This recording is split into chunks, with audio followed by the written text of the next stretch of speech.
Every so often, us tech tubers come up with some really interesting and weird ideas for videos, and this one is no exception. That's why I've challenged Tech Lab UK. What's up guys, Tech Lab here. To a retro build-off, although I'm cheating a little bit, mine is already built.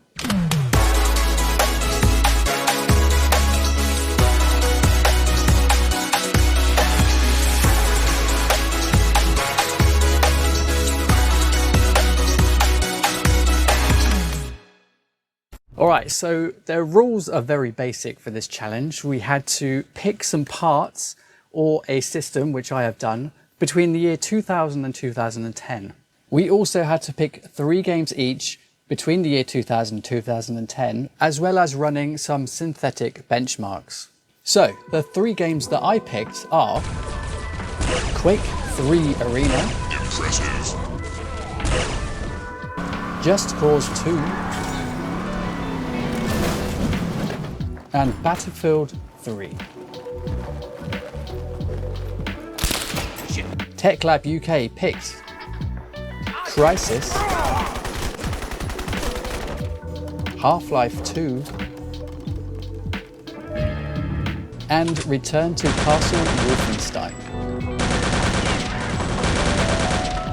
These synthetic benchmarks that we will be using today are Unigine Sanctuary, Unigine Tropics, and Unigine Heaven.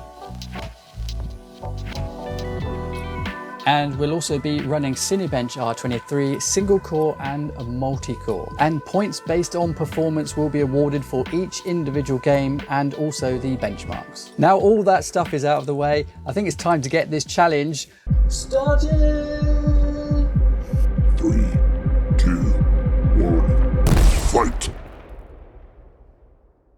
All right, well, here it is. This is the system that I've managed to pick up. This system cost me £25. That's right, 25 UK pounds, Great British pounds. And it's from the outside, it's not really looking good. You can see the difference in the fade of the front panel here and the actual color that it used to be. You can tell this has been sat somewhere for quite a long time. And also it comes with free dust. Impressive. On the front of the case, we've got a blocked off USB 3.0 port there and I'm assuming it's a working USB 3.0 or USB 2, headphone microphone jack, USB 2 and a hard drive LED and a power button, power LED and obviously the reset button, not the power button.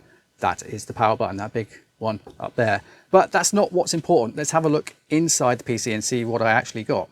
Okay, removing this very, very strange side panel where the glass bit actually protrudes out from the panel itself is quite impressive. But that does mean, I guess, that you could put something that's quite wide in there. But yeah, anyway, that is that. So let's have a look at the system itself. And as you can see, as we chuck the side panel on the floor, also free dust extends to the front of the case as well.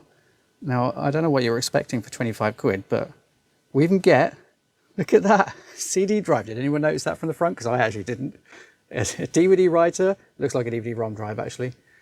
A DVD drive, anyway, who uses those anymore?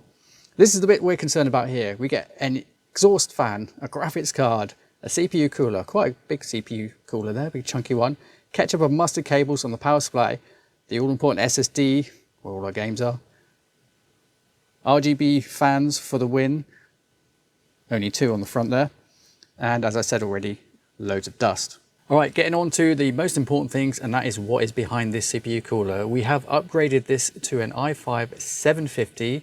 Originally it had an i5 650 on it, which was a 2-core, 4-thread CPU. So this one is the 750, which is a 4-core CPU, no threads in this one, so 4 pure cores, as pure as they can be in that generation. And the i5 750 can be had on eBay for around 5 Great British pounds. Ooh. We have 4 2GB Elixir 133 megahertz sticks of RAM there, giving us a total of 8 gigabytes. Yes, that's right, 8 gigabytes for the entire system. And these sticks of RAM will cost you today around 12 Great British pounds. We have here a fairly modern ADATA SSD, as you can see, a 240 gig SSD And this SSD has every single game we're going to play on it today, and it's not even full. That is quite impressive for what we're going to play, and you'll see that later on. And you can pick up one of these 240 gig SSDs, doesn't have to be this make, for around £10. And here you can see we have an Intel desktop board. Now, I couldn't find this exact model, but it is a RM Education motherboard, and they are ranging, I couldn't find this exact one as I've just said, but they are ranging for this socket for around 20 UK pounds. And the most important thing, or one of the most important things, is the NVIDIA GT 640. Now, this is only a 2 GB graphics card, so I don't know how it's going to perform in the games that we're going to run on it, but it is a 2 gig GT 640 with a single fan, and actually quite a nice looking graphics card, if I may say so myself. These, surprisingly, are still around for about 20 Great British pounds, and that is far too much for one of these, but that is the price that I found online. So that is what they are today if you're going to buy that separately on its own. And of course, the entire case. You can probably pick one of these up for, well, next to nothing, between 10 and 20 pounds, maybe even including a power supply as well. So overall, if you were to buy these individual parts today, they would probably cost you around £105.99 mark. That is not obviously what we paid for it. We paid 25 quid for the whole system, which had the Intel i5 650 in there, but we have upgraded that to an Intel i5 750, which gives us 4 cores, which should be okay to play the games that we're going to be playing on it. I could have gone higher, but I didn't. So I'm well under budget on that one. As I said, this one cost us about £5, but that is the system we're going to be using for today's challenge. At this point, I have no idea what TechLab UK has chosen for his entry into this challenge, so I actually have no idea where mine is going to stack up against his. But that's all part of the fun of doing a blind challenge like this, is that we don't know what the other has done. Now, at this point in the video, if you've got any suggestions about how we could potentially upgrade this for a future video, just to see how far we can push it, then please do comment in the description down below, and we may well take those into consideration for another video on this system. So we're going to try something a little bit different with this video. I'm not going to do the usual talk over the game as I'm trying to play the game. I'm going to show you a couple of minutes of each game and then the chart at the end of that game. And then at the end of the video, we'll have a quick overview of all the charts and the performance that we got for each game and the benchmarks.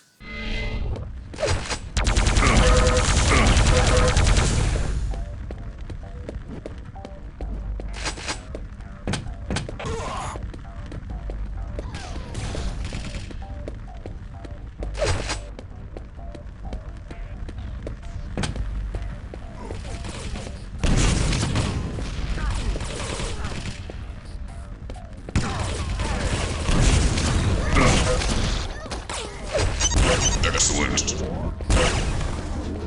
Impressive. Excellent.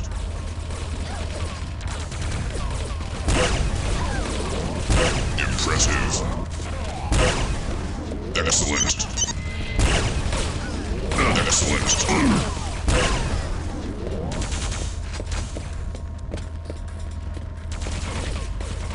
Impressive.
in, Sergeant. Come in.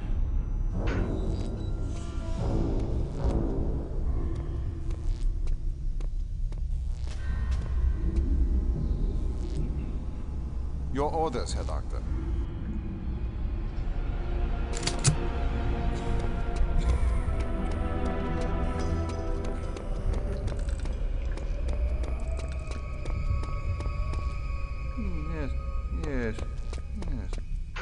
Yes. Ah, there you are. Shackle that one to the wall. Take the... Dr. Z, is everything all right down here?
Someone's there?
Report to location immediately.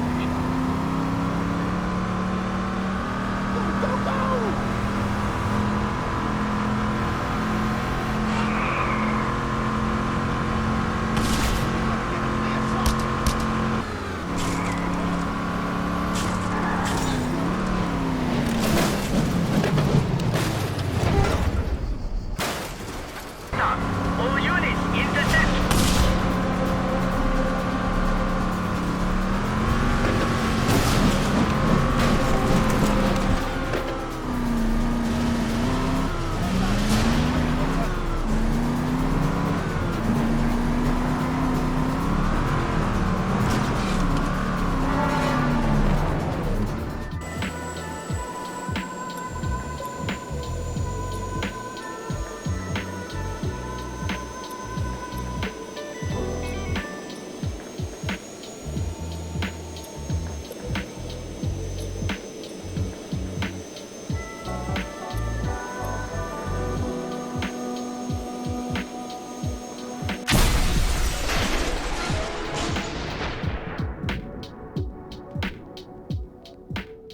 Good job, Gordon. Throwing that switch and all. I can see your MIT education really pays for itself. All right, Barney.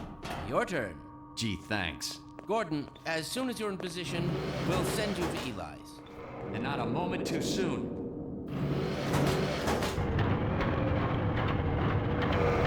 Excellent. Initializing in 3, 2, 1. Barney, if you'd be so kind.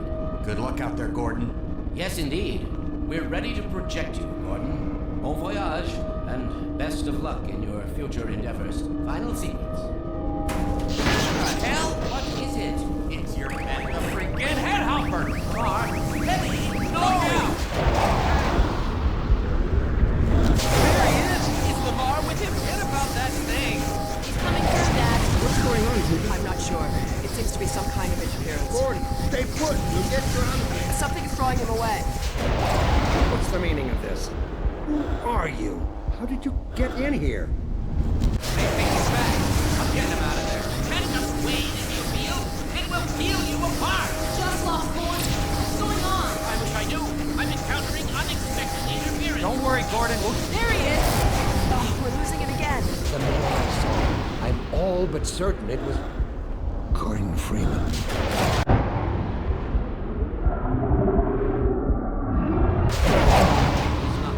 He didn't come through. Then where is he? Behind you. Shut it down. Shut it down. Gordon, you must get out of here. Run! Get down out of sight. I'll come find you.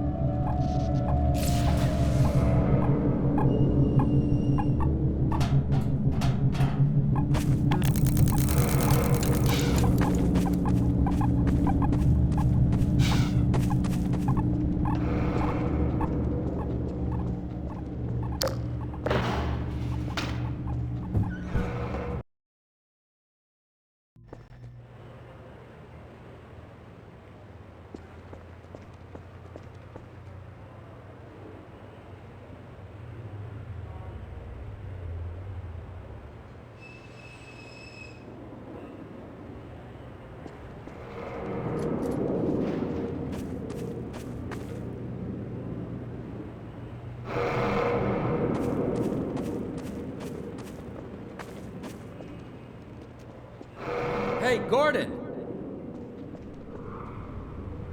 The Citadel's on full alert. I've never seen it lit up like that. Get out of City 17 as fast as you can, Gordon. Take the old canals, right? They'll get you to Eli's lab. It's a dangerous route, but there's a whole network of refugees, and they'll help you if they can. I'd come with you, but I gotta look after Dr. Kleiner. Oh, and before I forget, I think you dropped this back in Black Mesa.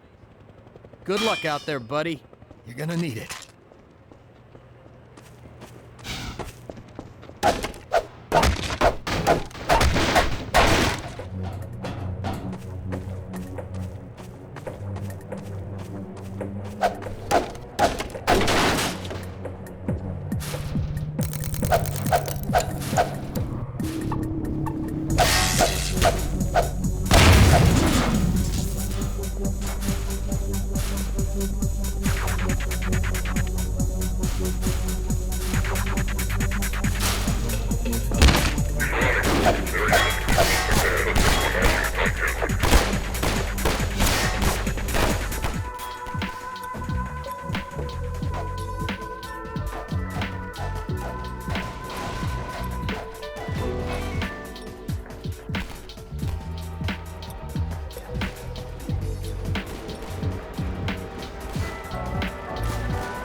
Aztec. You copy? I read you. Give a sit rep. Something took a swipe at me on the way down. Oh, I'm caught up in the trees. Okay, Aztec. Hang tight. Help's on the way.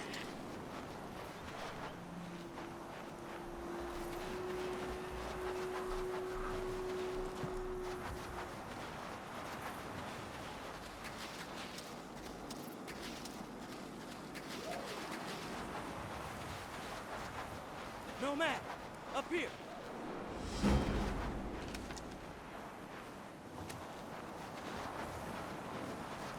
Come on, let's get to Aztec. Prophet, I'm not alone out here. What have you got, Aztec? KPA, 4-man patrol. Have you been compromised? Negative. But they're close. Wait, something's...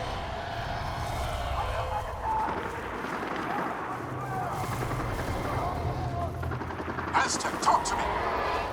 Madre Santísima! Aztec, sound off, now! No te viene mal! No te viene mal! No te viene mal! Prophet, help me!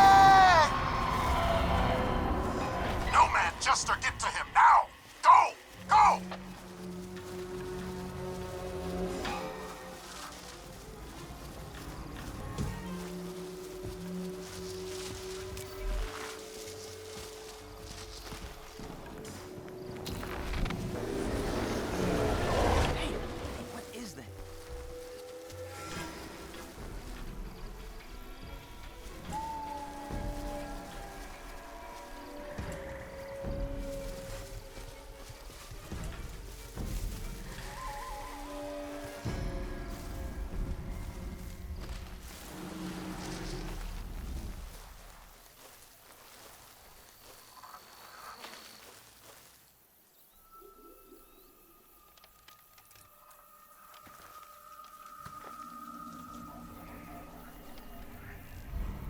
Jesus.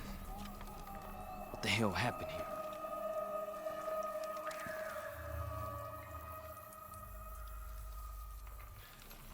You hear that?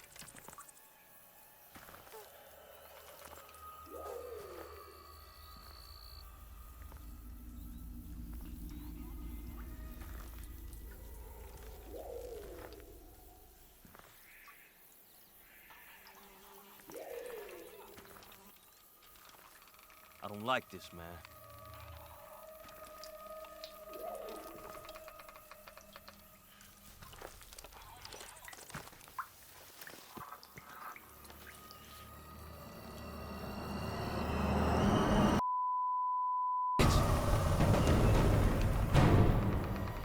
Jester, report in.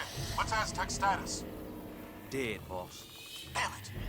What the hell is going on out there? I don't know, but I don't think we're alone out here. What have you got? KPA? Negative, sir. We have 4 dead Koreans. There's no way Aztec killed them. Something else took these guys out. Their bodies are bad. Alright, pay your respects. Rendezvous at the landing zone. What about Aztec, sir? We just gonna leave them hanging here? We can't allow the Koreans to get their hands on them soon. Stand back. Never get used to it. Adios, amigo. Not a single civvy. I don't like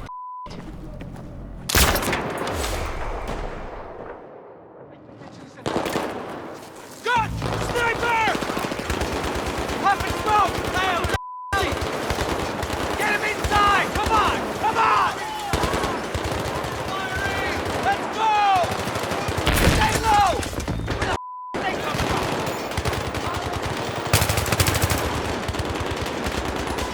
Keep shooting!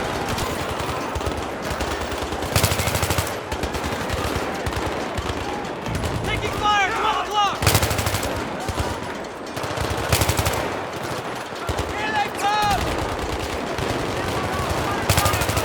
Take that guy out!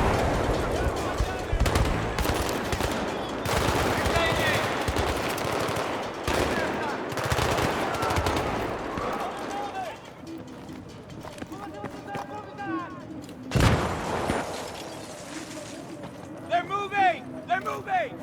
Let's go! Let's go! Behind me! Give me a sit rep. I'm up! I'm up. I'm up! I'm but I'm up. RPG, Mike 12! Second floor!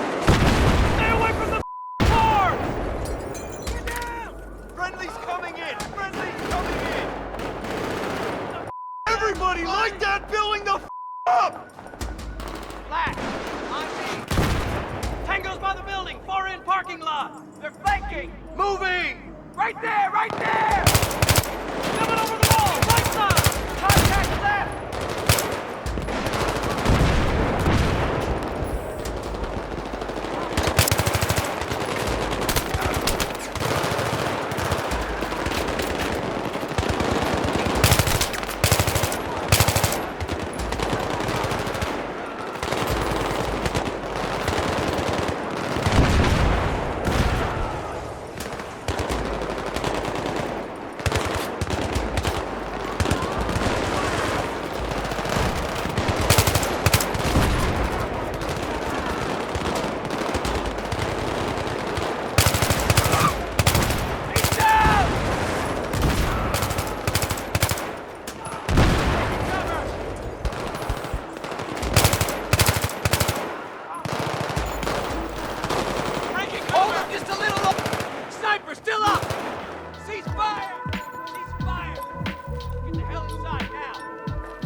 Chapin's gonna be okay.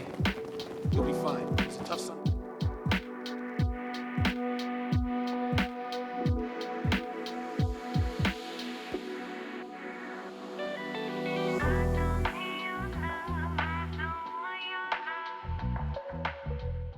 Okay, so there we are. That is all the games and the synthetic benchmarks all done and dusted. And for the most part, I'm quite pleased with how the system performed. Although I should have done some more performance upgrades, most notably the GPU. Anyway, it's too late for performance upgrades now. It's all done and dusted. Maybe we'll look at upgrading this thing in the future, so get subscribed so you don't miss that. Going back to the games, Quake 3 Arena and Return to Castle Wolfenstein. Although Quake 3 Arena is actually an OpenGL game, we were capped, or we appeared to be capped at 91 FPS on that one. And our 1% lows of 64 were very good, in fact. So it was a very, very smooth gameplay experience. Return to Castle Wolfenstein, however, is a DirectX 8 game, although we were still hitting that 91 FPS cap on our average FPS, and it just would not go any higher no matter what setting we had. But we did get a slightly higher 1% low on that one of 74 FPS. Just Cause 2 was one of the games that I picked, and that was our first DirectX 10.1 game, and I just don't think it performed that great. Although we got over the 30 FPS, our 1% lows were really low at 18, although our averages were 37 FPS. Half-Life 2, a DirectX 9 game, however, stormed way up the charts, as you can see now. 135 on our average FPS on that intro into that level there that you saw, and our very high 61 FPS on our 1% lows made the gameplay really, really smooth and a great experience. And we're moving on to some of the games that are at the top end of our year range from 2000 to 2010. These are at the top end of that range, so they're going to put a bit more strain on the systems that we are using and building. Crysis, however, got an average FPS of 27 and our 1% lows were 19, making it not a very good experience as you saw on the video. Crysis is also a DirectX 10 game. One of my most favourite games of that age range between 2000 and 2010 is Battlefield 3, although Battlefield 3 is actually after the 2010. I think it's 2011. If it's not, I'll put it on the screen now. That is a DirectX 11 game. That is the only DirectX 11 game that we have in our 6 games. And that one scored quite low, in fact. Very, very unplayable, as you saw, 21 average FPS. And our 1% lows were really, really bad, as you saw, 12 FPS on that. Moving on to our synthetic benchmarks, Unigine Heaven. Everyone knows what Unigine Heaven is. It's plastered all over tech channels, so you probably recognize that one. Maybe not so much now, but we still use it for these older systems. Unigine Heaven 11.6 average FPS. Really struggled with that one, to be honest with you, and a score of 292.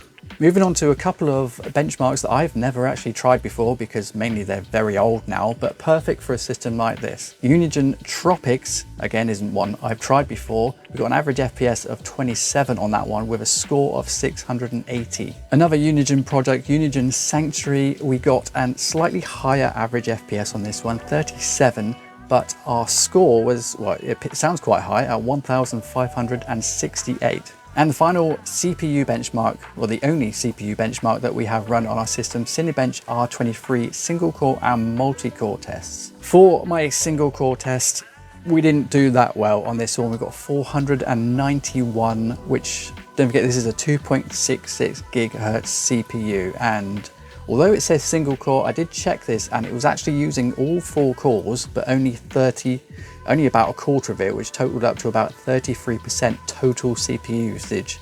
I don't know if that's just bug in the way that the software handles these old CPUs or not, but it was definitely using all 4 cores, but only, like I said, about a quarter of each one, which then I guess made up 1 core, but it was actually using all cores. And then the Cinebench multi-core CPU test, we got 1,711 on that one. I thought that one was quite good, so I was hoping for a quite good single core result, but unfortunately we didn't get a very good result on that one. So that is all the testing out of the way, and I don't think it did too bad really, considering how much this thing cost. Don't forget, this whole system, excluding the CPU that we changed, was £25.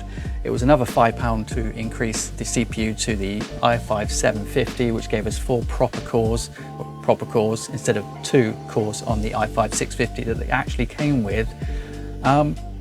I did actually test both CPUs off camera, and to be honest with you, there wasn't that much difference between the i5 650 and the i5 750 in gaming performance. In hindsight, I should have put a better graphics card in there. I was really relying on that old GT 640 to do its thing, but bearing in mind I only had 2 gig of RAM on it, I think I probably could have just spent a little bit more, got maybe a better graphics card to put in there, and that would have really made my scores go up. That being said, I have no idea what TechLab has done for his challenge, so I could still be doing quite well, or I could be doing really bad. I don't know. But that's all part of the fun of these blind challenges like this, is that none of us know what the other has done. As soon as TechLab's entry into this challenge is out, I'll put a link in the video description and I'll tag it up in the top at the end of this video, so you can go and check out his entry into this challenge. So that is my entry into the retro build-off challenge. Now, I don't know, as I've already said, what TechLab is going to do, so we are going to make another video each, comparing each other's results and actually giving the points for this challenge.